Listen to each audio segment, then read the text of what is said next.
आई हूँ एक नए टॉपिक के साथ, इलास्टिक और नॉन इलास्टिक। इलास्टिक और नॉन इलास्टिक जो होते हैं अलग अलग चीज़ में अलग अलग होते हैं। जैसे अगर हम इलास्टिक एनर्जी और नॉन इलास्टिक एनर्जी की बात करेंगे तो फिर हम बॉल वॉल पे थ्रो करते हैं, हमारे पास कैसे वापस आई, पूरी वापस आ गई तो इलास्टिक है, नीचे गिर गई तो वो नॉन इलास्टिक कॉलिजन्स हो गया।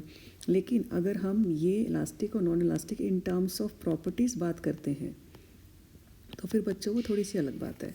इलास्टिक प्रॉपर्टीज़ में क्या होता है, ऐसे मटेरियल या मॉलिक्यूल्स या फिर कोई भी सब्सटेंस जो अपनी ओरिजिनल शेप में वापस आ जाते हैं बैक, तो उनको बोला जाता है इलास्टिक।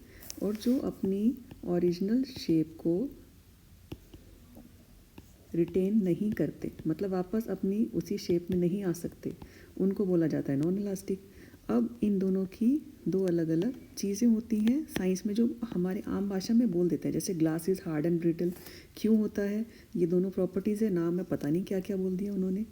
ग्लास हार्ड और ब्रिटल होता है ना, तो फिर वो नॉन इलास्टिक प्रॉपर्टीज़ में आता है, हार्ड और ब्रिटल।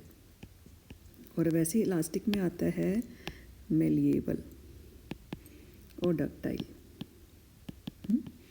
अब देखो मेलिएबल क्या होता है, जैसे हमारे नॉर्मल सी भाषा में बात करें, क्ले होती है ना बच्चों, क्ले को हम प्रेस कर दें या दबा दें तो फिर वो अपनी शेप बदल देती है ना।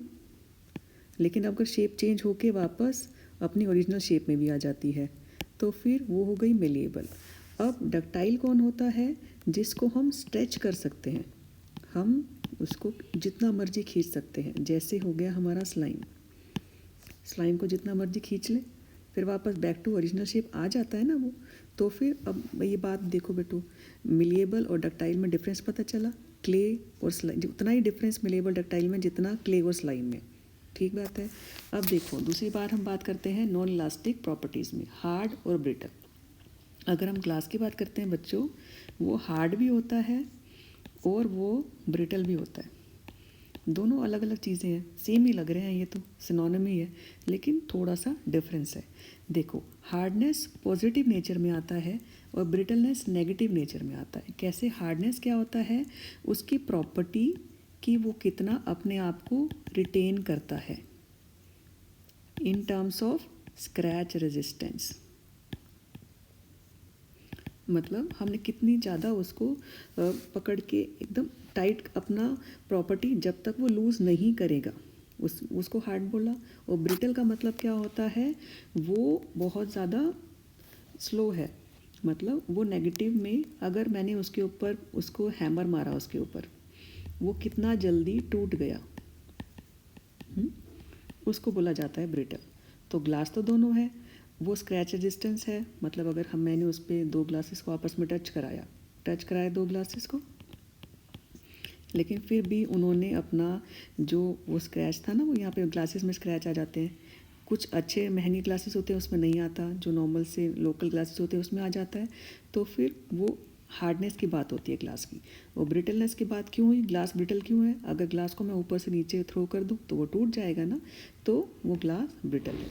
अब हम आयरन की बात करते हैं, लोहे की। लोहा पता है ना बेटा, कोई भी हमारी स्टील की चीज़ होगी, आयरन की चीज़ होगी, आयरन प्योर फॉर्म में सॉफ्ट होता है अगर प्योर होता है तो। अगर आयरन को मैंने चेंज कर दिया स्टील के अंदर, तो फिर स्टील जो होती है ना बेटा, वो हार्ड भी होती है, वो ब्रिटल भी होती है। हार्डनेस किस लिए, मतलब कब तक वो अपनी प्रॉपर्टी को रिटेन करके रखेगी, मतलब कब तक स्टील से हम, स्टील तो एक ऐसा टुकड़ा हो गया, मैंने उसकी वायर भी बना दी, मैंने उसका कुछ यूटेंसिल्स भी बना लिए, कुछ भी बना लिया, तो फिर वो उसकी हार्डनेस की बात होगी।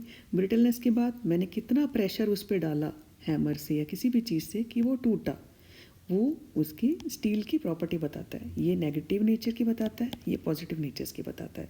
सब चीज़ें सेम होती हैं, साइंस में उसके नाम उसकी प्रॉपर्टी के हिसाब से अलग अलग रख दिए जाते हैं। ओके बच्चों, ये वीडियो अच्छी लगी हो तो मेरे को लाइक करना, सब्सक्राइब करना। Thank you.